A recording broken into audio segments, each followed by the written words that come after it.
Hum.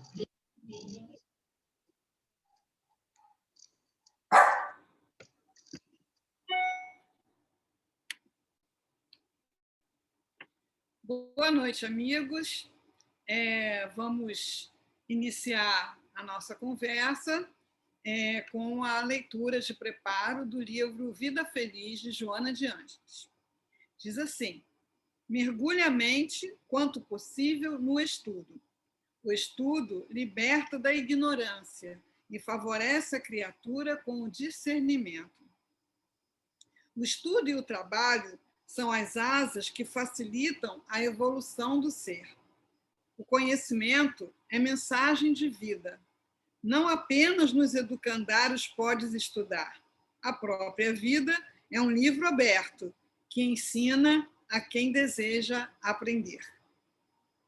Fica aí a recomendação de Joana de Ângeles para que a gente abra as janelas do nosso conhecimento, tanto nas leituras quanto na vida prática. E assim, com essa disposição, vamos fazer a nossa prece, atraindo para junto de nós, nesse momento, os espíritos amigos da casa de Chico Xavier, da casa de Leon Denis, Eurípides de Barçanufo, enfim, toda essa falange que tanto contribui para o nosso crescimento intelectual, moral, espiritual. Então, vamos lá.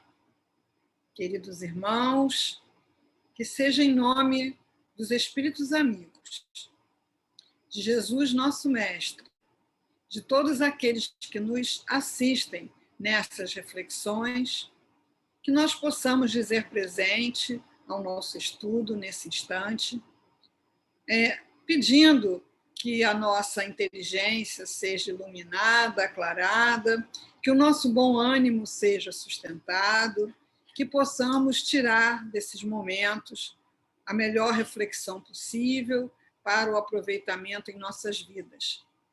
Que possamos vibrar muita paz, muito amor, muito crescimento espiritual, não só para nós mesmos, mas para a humanidade inteira, tão carente dessa expansão.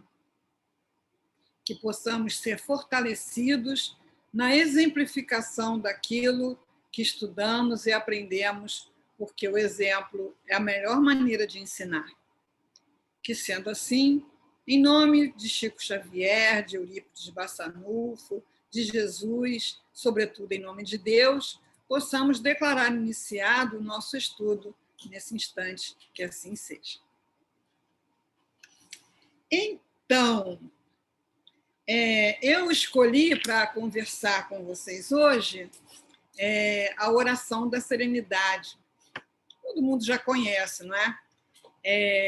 Mas a doutrina espírita nos capacita, nos traz alguns elementos que podem ser muito enriquecedores, favoráveis ao nosso aprendizado, usando esse pensamento da tradição, né? Nos dias que passam, como em muitos outros momentos da humanidade, nós atravessamos situações de muito estresse, de muita angústia, de tristeza, de lutos, de insegurança, e ficamos ansiosos por viver essa tão falada serenidade. E esquecemos, muitas vezes, que temos na doutrina espírita esse manancial, essa reserva de informações tão preciosas para que a gente faça esse trabalho interior, possa trazer essa serenidade para nós mesmos e daí, então, podermos compartilhar. Todo conhecimento compartilhado, ele se consolida de forma mais consistente. Então, é isso o grande ganho de nós trabalharmos as nossas ideias com fins de melhorar o nosso pensamento, as nossas atitudes e acendermos essa luz à nossa volta. A oração da serenidade, como vocês sabem, aquele que ora solicita a Deus a coragem para enfrentar aquilo que pode mudar. Pede a Deus a serenidade para aceitar aquilo que não pode mudar e a sabedoria para distinguir umas coisas das outras, né?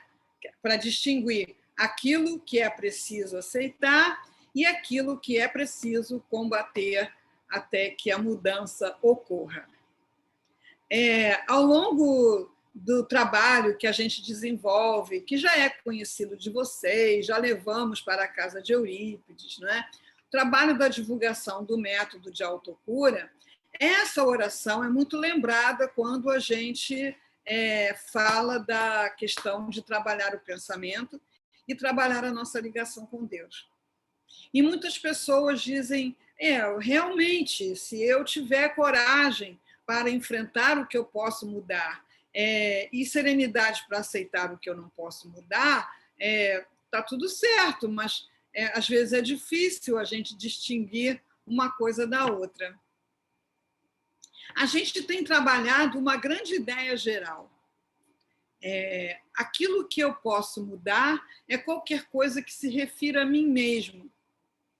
Eu posso mudar o meu pensamento, eu posso mudar a minha saúde, eu posso mudar o meu funcionamento em sociedade, eu posso me tornar uma pessoa mais sábia, melhor, mais justa, mais equilibrada, eu posso aprender coisas que eu desconheço, eu posso mudar até a minha vida material através de mudanças que eu faço nas minhas atividades profissionais. No que se refere a nós mesmos, nós temos todo o trabalho a ser realizado. E é justamente nessa sessão que a gente costuma colocar barreiras, que a gente costuma vir com aquele célebre não adianta, eu não consigo. Essa forma de pensar, não adianta, eu não consigo, inviabiliza a nossa missão ao reencarnarmos. Por quê? Porque nós reencarnamos justamente para sair do lugar de inteligência, de conhecimento, de virtude que nós estávamos para um patamar, para um degrau mais alto um pouquinho, né?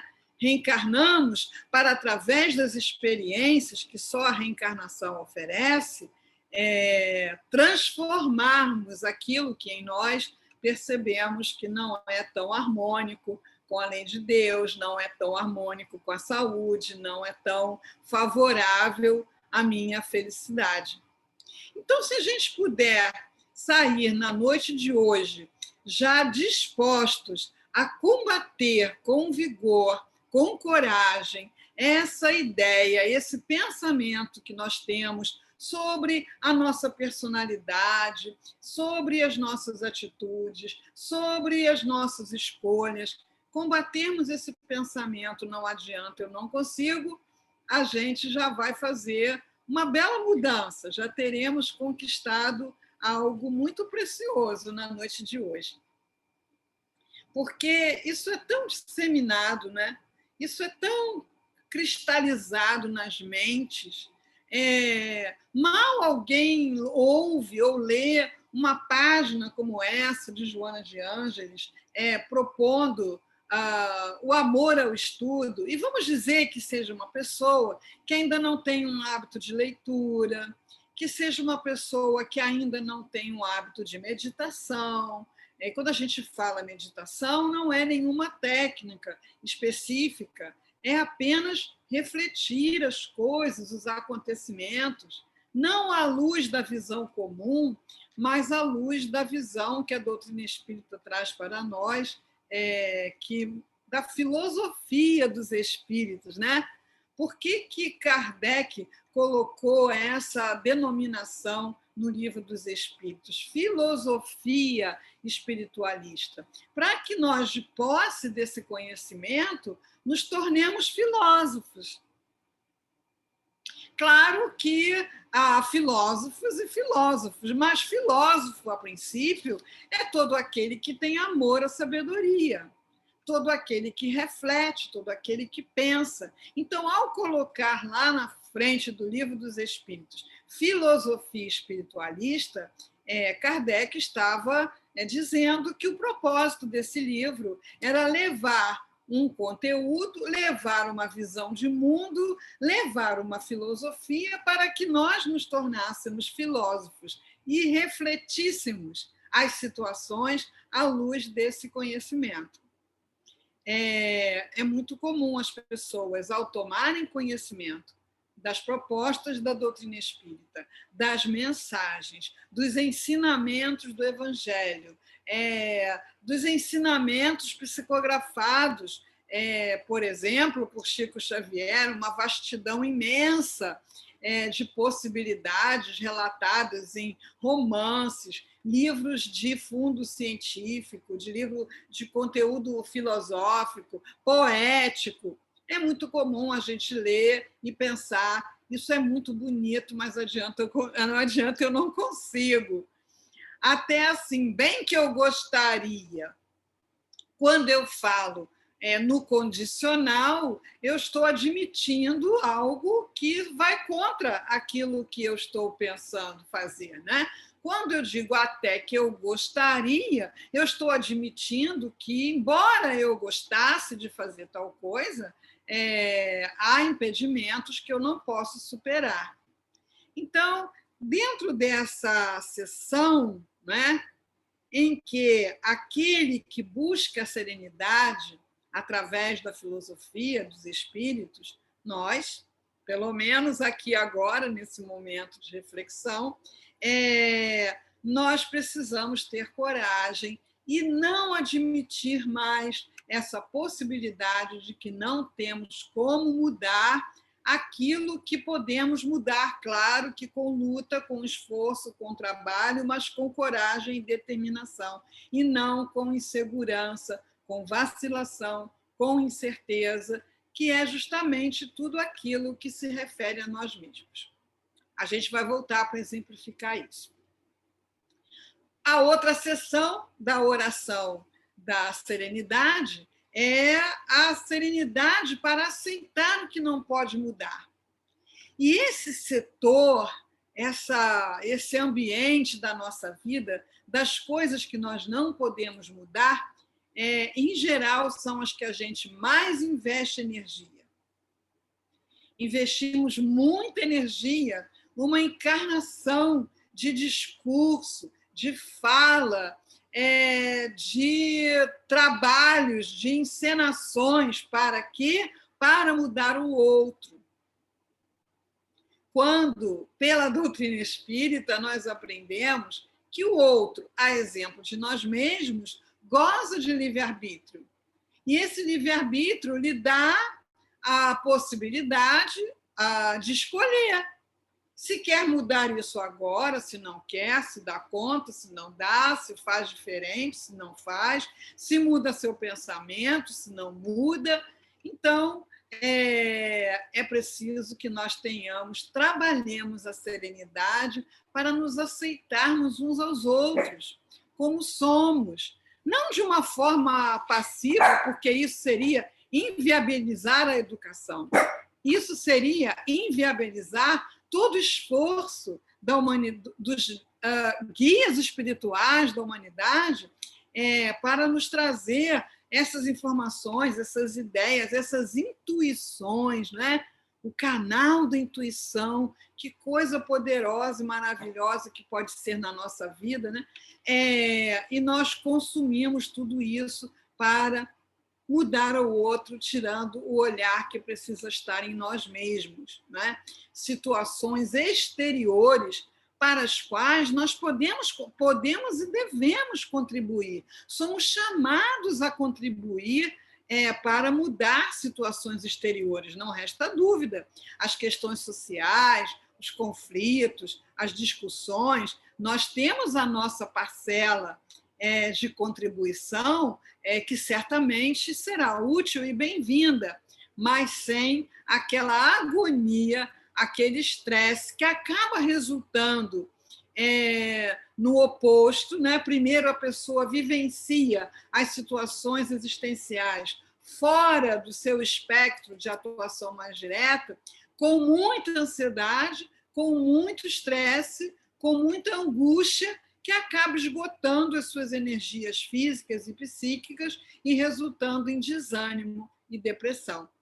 Então, serenidade para aceitar o que não pode mudar não é desânimo, não é desistência, não é depressão. Serenidade para aceitar o que não pode mudar é apenas um exercício de confiança. Então, se nós pensarmos que a serenidade é um exercício de confiança, em que eu estou confiando?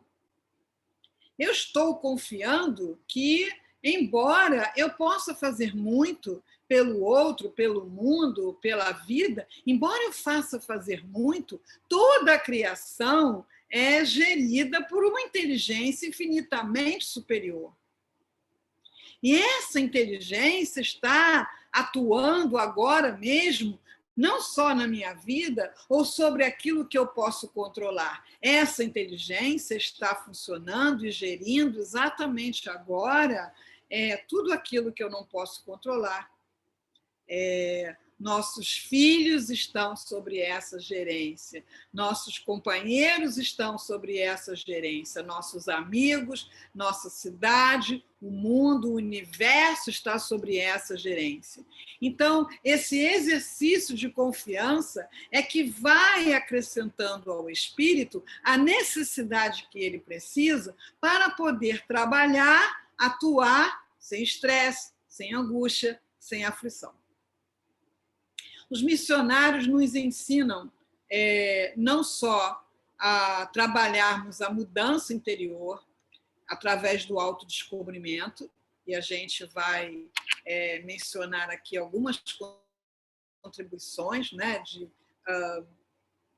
mestres ancestrais da humanidade, e os missionários também nos ensinam essa serenidade que delega, que entrega aquela situação que está além do seu poder de mudança à inteligência suprema, a Deus, em total confiança. Então, a gente, observando, né, por exemplo, como missionários bem próximos de nós, como Divaldo, como Chico, como eles se entregaram aos trabalhos do bem, como eles abraçaram tarefas imensas, como eles, Divaldo está entre nós ainda, e graças a Deus, ostentando toda essa calma, essa serenidade que vem da aquisição dessa confiança em Deus. Divaldo, há pouco tempo, precisou operar, né, a coluna, né, mais uma das muitas cirurgias que ele fez ao longo da vida, e eu vi, né, uma livezinha que ele fez antes da cirurgia, com toda a serenidade do mundo, dizendo: olha, amanhã eu vou operar, então se eu não voltar mais aqui é porque eu desencarnei. Mas assim, com aquele sorrisão, com aquela calma, com aquela entrega, com aquela serenidade. Por quê? Porque já conquistou um patamar de confiança um pouco mais elevado do que a maioria de nós. E conquistou como, né? Conquistou como? Essa conquista vem justamente desse exercício que a oração da serenidade nos ensina. Desenvolvendo essa sabedoria para identificar o que eu tenho que mudar em mim, o que eu posso mudar em mim, o que eu posso transformar em mim, ter a coragem de enfrentar essas sessões da minha vida e confiar que me compete, sim, instruir o outro, me compete, sim, educar o outro, digo, através das relações de família, através das relações de ensino, me compete ser um agente positivo na sociedade na qual estou inserida, mas sabendo que todo esse cenário tem um controle maior, supremo, da inteligência suprema do universo. Então, eu faço a minha parte. o que vai além da minha parte, não abala a minha segurança íntima, não abala a minha saúde, não abala a minha serenidade, porque confio que estou assistido, confio que isso está entregue a uma inteligência maior. Me ocorre agora, isso está até num filme sobre Madre Teresa que tem no YouTube, né? Madre Teresa tinha o sonho de erguer um hospital e, afinal, né, conseguiu-se lá umas doações e esse hospital estava sendo erguido quando o governo indiano decide que aquilo não poderia ser feito por todas as razões das tradições, da religião, enfim. E vai lá um funcionário com uma retroescavadeira para derrubar aquilo tudo que estava sendo erguido ali. As pessoas que acompanhavam Madre Teresa ficam que nem formiguinhas, assim, que alguém jogou água no formigueiro, né? Desesperadas, correndo para um lado e para o outro, olha, o homem está aí, não sei o quê, vai derrubar, e ela na maior calma. E ela tem essa fala que é muito característica dessa sabedoria que a gente precisa alcançar para ter serenidade. Ela diz assim: se Deus quer que esse hospital seja erguido agora, eles não vão derrubar. Agora, se Deus não quiser que esse hospital seja erguido agora, eles vão derrubar e nós vamos construir em outro momento. Simples. Simples assim, né? E aí surge lá uma intervenção, né? Uma conversa, um diálogo e a construção prossegue. Mas se não tivesse prosseguido, ela ia fazer exatamente isso. Ela ia tentar no outro momento. Os missionários também exemplificam para nós esse lançamento no cumprimento da lei sem nenhum mais e se, sem nenhum mais pode não dar certo, sem nenhum mais o que vão dizer, mas o que vão pensar, em que situação eu vou ficar. Eurípides Barçanufo, né, amigo, né, da casa, muitíssimo conhecido de vocês, né, tem aquela situação em que ele é preso, mais uma vez, por exercício ilegal da medicina, e tudo que ele estava querendo era voltar para o trabalho, voltar para o atendimento. Então, ele fala para o delegado: olha só, o senhor faz o que tem que fazer, porque eu preciso ir lá cuidar dos meus doentes. Então, assim, ele não tinha nenhuma preocupação com a prisão, com o julgamento. Aliás, a Eurípides, né, assume a sua identidade de espírita com muita coragem. Que coragem! Primeiro, a coragem de fazer a mudança interior que só ele poderia fazer. Ele vinha de uma tradição católica, né?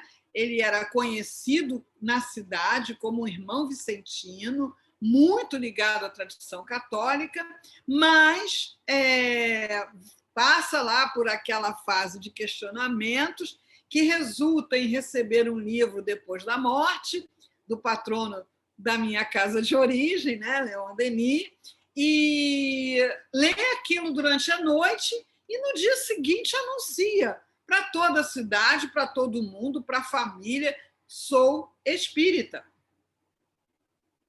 E isso não foi fácil do nosso ponto de vista, porque aconteceram represálias, ele era um diretor de escola, os pais tiraram as crianças da escola, e ele, inabalável. Inabalável por quê?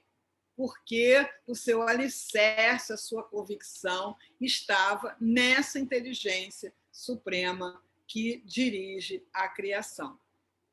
Então, nós temos muitos trabalhos a fazer em nós mesmos a partir dessa oração singela de palavras e profunda de conteúdo. A coragem para mudar aquilo que eu posso mudar vai me exigir um esforço de reconhecimento do que eu preciso mudar.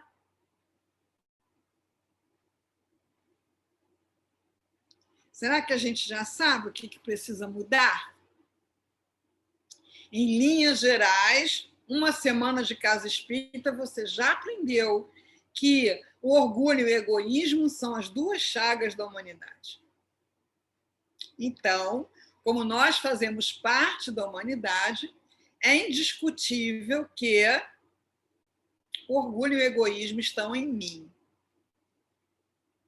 Mas nós temos muito trabalho de autoconhecimento para fazer para identificar como esse orgulho e esse egoísmo se manifestam no meu funcionamento em sociedade, com a família, com as pessoas, com o meu trabalho, meu dia a dia, com minhas emoções.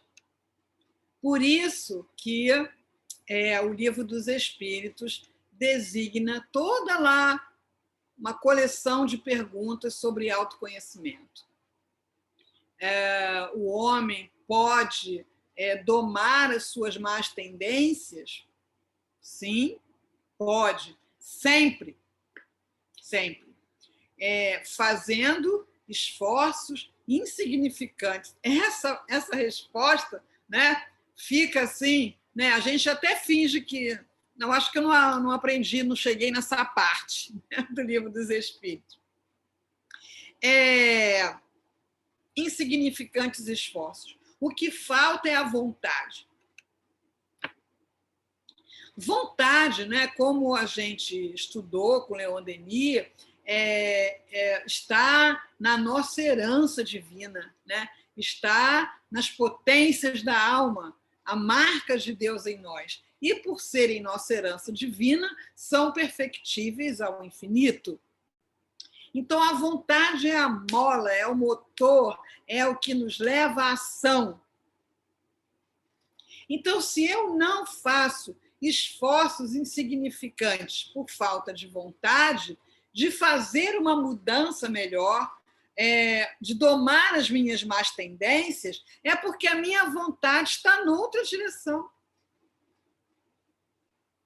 E muitas vezes eu não sei em que direção estou aplicando a minha vontade. Preciso fazer um esforço de conhecimento para identificar.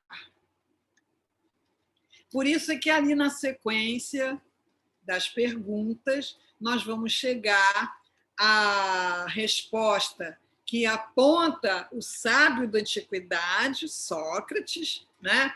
Que fala: homem, conhece-te a ti mesmo, e a gente sabe que Sócrates já encontrou isso pronto lá no Templo de Delfos, lá no frontão do Templo de Delfos, né?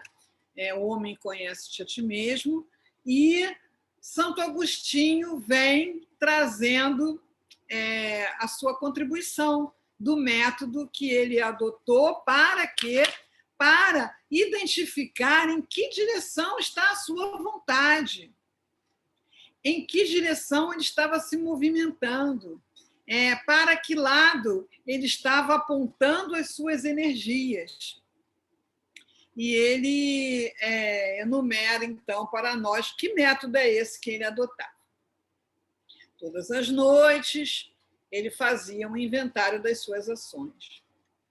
Porque é só no inventário das nossas ações que nós vamos identificar o que nos move.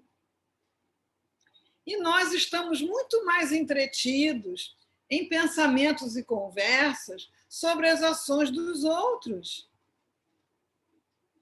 E temos uma clareza, né, de raciocínio, uma acuidade para identificar o que o outro faz de errado, porque faz de errado, o que o move. O outro é um livro aberto, a gente decifra tudo, né? É só indo ao encontro da observação das nossas ações é que nós conseguiremos identificar para que lado nós estamos apontando esse motor, essa mola propulsora que é a vontade. E aí, vamos lá, né? Identificamos situações em que ficamos felizes conosco mesmos, porque, caramba, a gente não só erra, né? Então, vamos identificar um trabalho, uma atuação, uma interferência, uma atitude que nos deixa feliz conosco, feliz com a nossa escolha. Por quê? Porque nós temos um reloginho, né? Nós temos um sensor, que é a lei divina em nós, que sinaliza quando a nossa escolha é harmônica com a lei divina natural.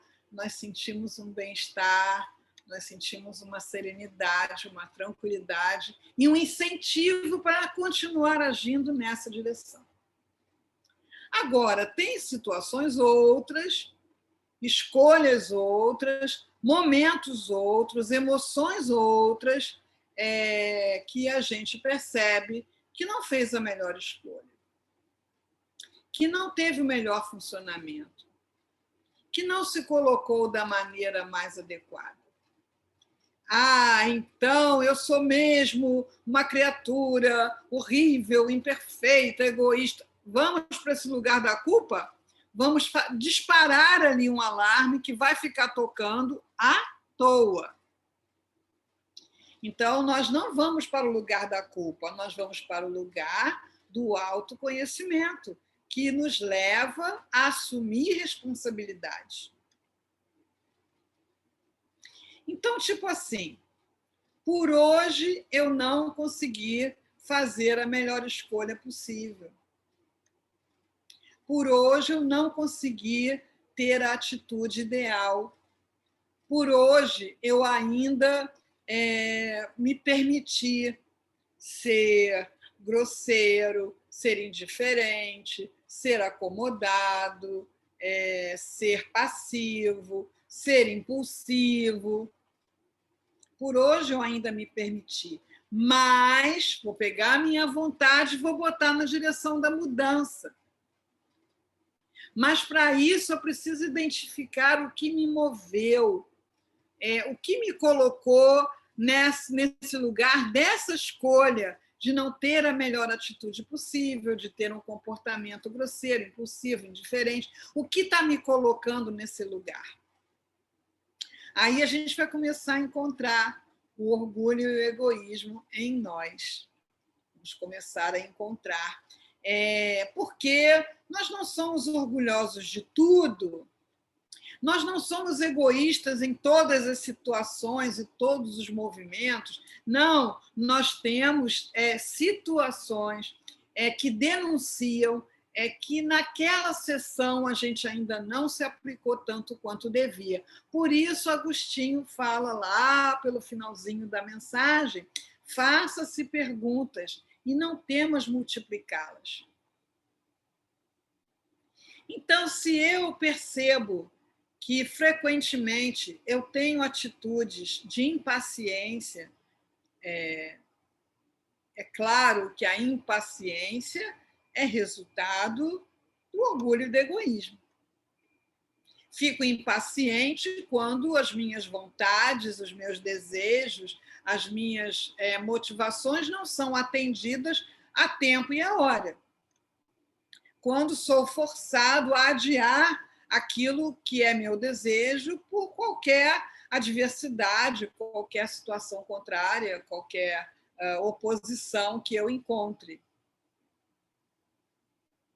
Então, eu fico impaciente em determinadas situações, com determinadas pessoas, em certos cenários, em relação a certos assuntos. E eu preciso identificar com a maior clareza possível que pessoas são essas, que situações são essas, e por que elas me levam a ficar impaciente, agressivo, indiferente, passivo, para poder ter a coragem de mudar, a coragem de me perdoar, a coragem de pedir perdão, a coragem de perdoar o outro, a coragem de buscar conhecimento, informação e tratamento para as minhas mazelas emocionais, intelectuais, morais. Pedir ajuda num atendimento fraterno, numa terapia, pedir ajuda para enfrentar aquilo que eu tenho dificuldade de enfrentar, para fazer aquelas mudanças que eu me sinto em dificuldade de fazer, mas que já percebo que são fundamentais para que eu alcance a serenidade. A serenidade é o estado do espírito em paz consigo mesmo e em paz com a lei. Por isso que é preciso coragem para fazer essas mudanças. Se eu não tenho o hábito de confiar em mim, vou precisar de coragem para me pôr à prova, para adquirir essa confiança em mim mesmo. Não vou ter coragem, não vou ter confiança em mim mesmo sem me pôr à prova. Um exemplozinho cotidiano, né, rotineiro. Quando a gente começa a dirigir, por exemplo, quem começou a dirigir passou por um momento de medo de errar, medo de bater, medo de enguiçar o carro, sei lá, um monte de medo, que a falta do exercício, da experiência é natural que se tenha nessa situação. Então, quem enfrentou esse medo, sentou no carro e foi para a rua e dirigiu com todos os cuidados, com toda a técnica teórica lá que aprendeu com os treinos e tal, superou esse medo e dirige com tranquilidade. Quem se limitou, se retraiu e não enfrentou esses medos, está lá com o carro na garagem com medo até hoje, né? Então, nós precisamos realmente de coragem para experimentar, calar quando o nosso hábito é falar, falar, falar, reclamar, reclamar, falar, falar, reclamar, reclamar. Não está dando certo. Tanto não está dando certo que eu fico, nossa, já falei isso mais de 1000 vezes, olha, eu já falei mais de 1000 vezes e não mudou nada, por que eu vou continuar falando? Porque tenho medo. Não confio que se eu, em vez de falar, de reclamar, fizer silêncio, eu poderei abrir um canal intuitivo no qual surja uma nova atitude que eu possa ter, e por ser uma atitude nova, eu vou precisar de coragem para implantar. Então, se eu reclamo, não é que aquela pessoa com quem eu convivo tem um hábito que não é saudável, nem para ela, nem para a convivência, e não está adiantando eu reclamar, que outra coisa eu posso fazer que não seja reclamar? Essa é uma excelente pergunta para a intuição. Com certeza, seu amigo espiritual está aí de plantão do seu lado, só esperando você fazer essa pergunta para te intuir uma atitude nova, para te intuir um funcionamento novo, um comportamento novo, que vai te gerar um certo medo. O medo do novo, o medo da mudança. E aí você vai pedir, então, a coragem, como na oração da serenidade, você vai pedir a coragem para mudar o que pode ser mudado. Então, o que é que você quer mudar? É o outro? Não, é a relação. E qual é o seu espaço de poder na relação? O espaço de poder na relação é o espaço do seu funcionamento. É o espaço da sua atuação, é o espaço do seu discurso, é o espaço dos seus movimentos, que a gente, tanto quanto o outro, tem medo de mudar. Algum palestrante espírita falou do cachorro, acho que é o Haroldo Dutra Dias, do cachorro que ficava lá no posto de gasolina, uivando, porque lá onde ele ficava deitado tinha um prego, né? Então, por que ele não se levanta dali? Fica ali uivando, encostado nesse prego. Por quê? Porque esse prego ele já conhece, esse lugar ele já conhece. Se ele sair dali e for para outro lugar, pode acontecer alguma coisa nova. E ele tem medo disso, então ele fica ali encostado naquele prego, uivando. Exatamente como a gente fica, né? Encostados em alguns pregos existenciais, uivando, sem coragem de enfrentar as mudanças, sem coragem de implantar atitudes novas, sem coragem de experimentar novas escolhas, porque não confiamos. E de onde vai vir essa confiança? Só vai vir do exercício do trabalho. Eu, sendo espírita, trabalho com a ideia da inteligência suprema, trabalho com a ideia de que o universo não está abandonado a si mesmo, trabalho com a ideia de que leis soberanamente justas e inteligentes regem toda a criação. Mas se eu não experimento a minha relação com essa lei, experimento como? Aprendi que é melhor ter tal atitude em tal situação. Identifiquei que a minha atitude em tal situação não é a melhor possível. Preciso mudar, mas tenho medo. Por quê? Porque esse lugar doente eu já conheço. Se eu sair daqui e for para outro, o que irá acontecer? Irá acontecer melhor. Lá como Madre Teresa, né? Se eu preciso de um hospital, estou fazendo a minha parte para que esse hospital aconteça.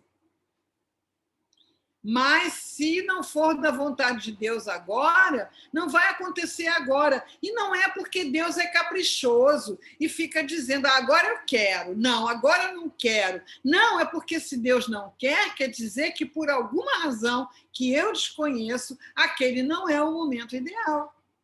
E eu confio em Deus. É isso que a Madre Teresa está dizendo, né? Eurípides, eu preciso me apresentar de forma verdadeira. Eu preciso me apresentar de acordo com as minhas convicções. Então, eu não posso negar que o meu pensamento mudou, ou se ampliou, ou recuperou o que já sabia. O fato é que, se eu sou espírita e eu tenho um papel na coletividade, eu preciso me anunciar como tal. Mas pode acontecer isso, mas pode acontecer aquilo, não importa. O que é que a lei divina nos aponta? O caminho da verdade. O caminho de assumir a nossa convicção. O caminho do dever. Então, Eurípides se entregou a essa verdade sem temor, confiante em Deus, confiante na inteligência suprema.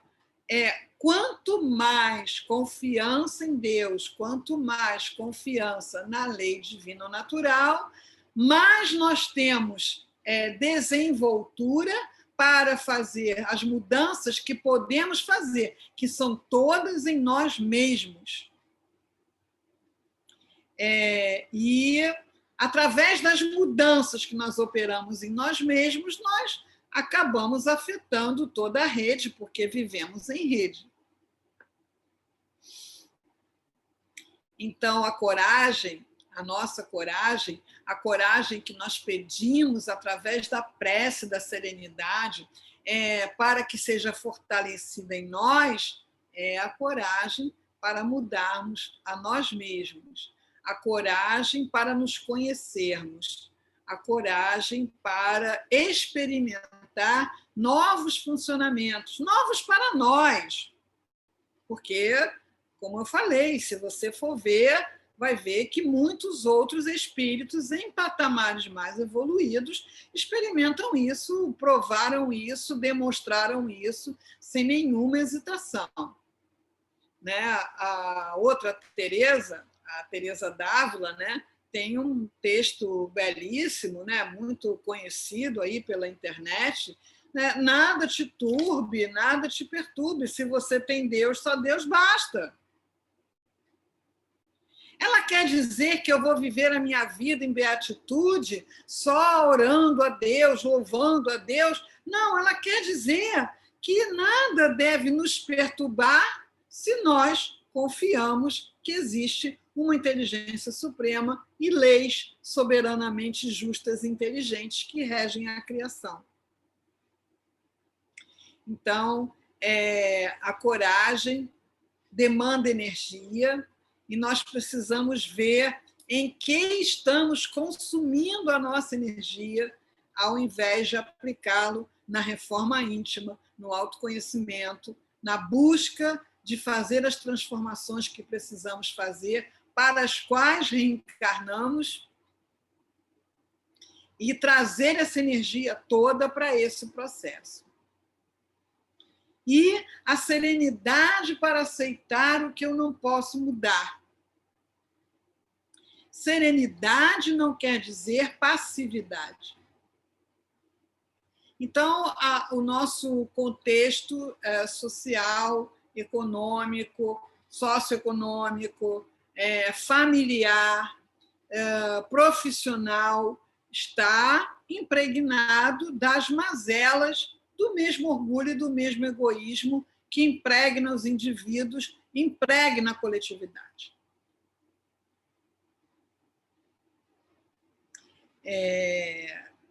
E se eu não tiver serenidade, eu vou viver consumido pela angústia, pela ansiedade, pela incerteza, pela aflição que a contemplação desses acontecimentos me causa.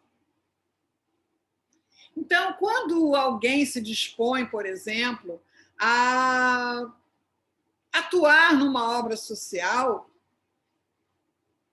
a dedicar algumas horas, alguns dos seus talentos, dos seus recursos, para socorrer o coletivo com ensino, com atendimento médico, psicológico, social, em servir refeições, em oferecer cestas básicas, vai ter, em muitos momentos, a impressão de que está enxugando gelo. Por quê? Porque é evidente que a sociedade, em geral, ainda é muito adoecida de orgulho e egoísmo, e nós convivemos com todas as mazelas decorrentes desses vícios individuais e coletivos. Então, eu posso pensar, não adianta nada eu ir ali trabalhar aquelas horas.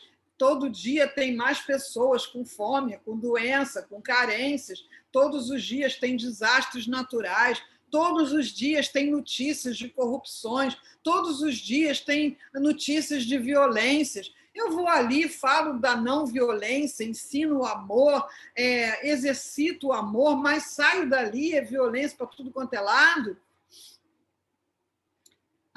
Não adianta. Não adianta eu fazer esse trabalho.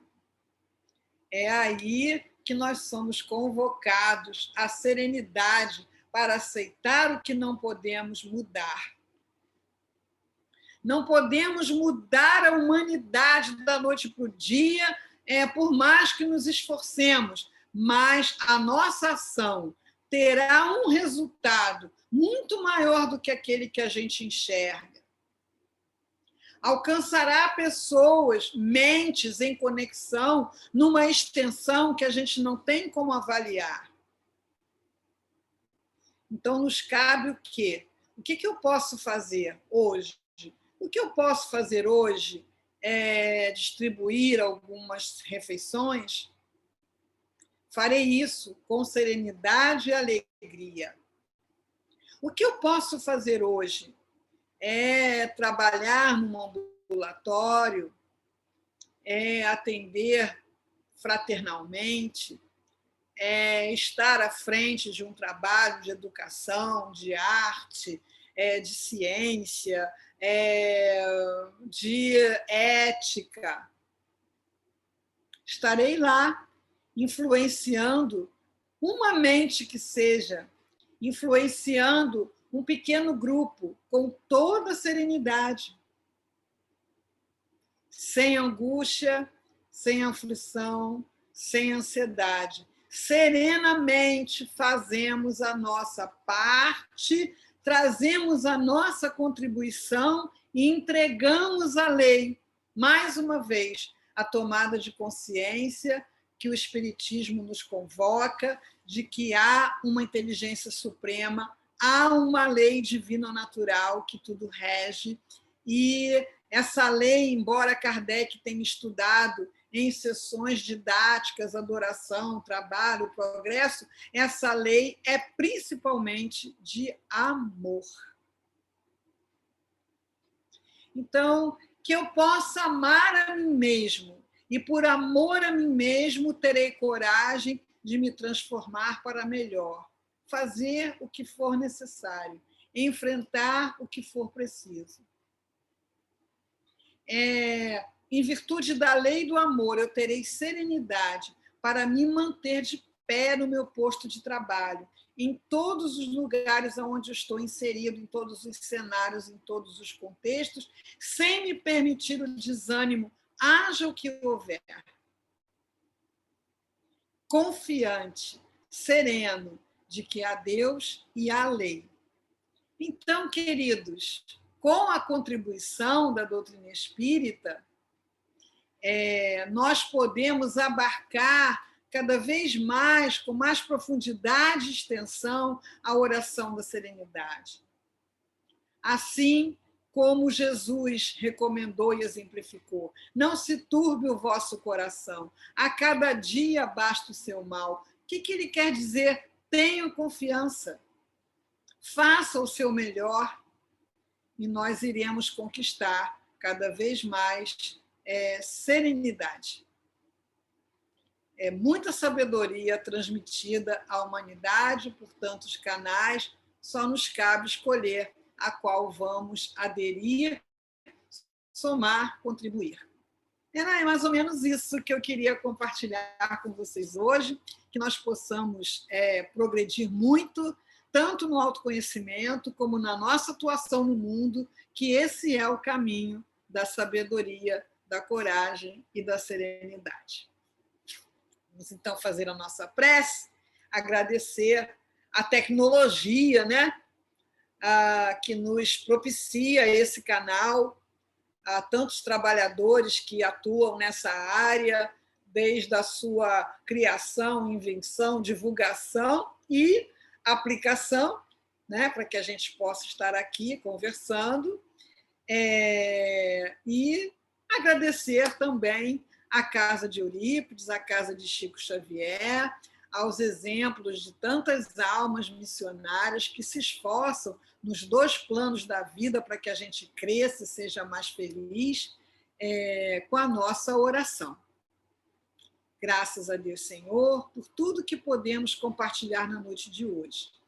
Que possamos levar adiante esses conhecimentos, ideias, intuições que o ensinamento espírita traz para nossas vidas. Que nossas casas sejam fortalecidas, sustentadas e abençoadas. Que seus dirigentes também sejam cada vez melhor intuídos, fortalecidos e sustentados em seus trabalhos. E que, sendo assim, em nome de Chico Xavier, de Eurípides Barçanufo, de Jesus, nosso Mestre Maior, e, sobretudo, em nome de Deus, possamos, de nossa parte, dar por encerrado a nossa conversa na noite de hoje. Que assim seja, graças a Deus.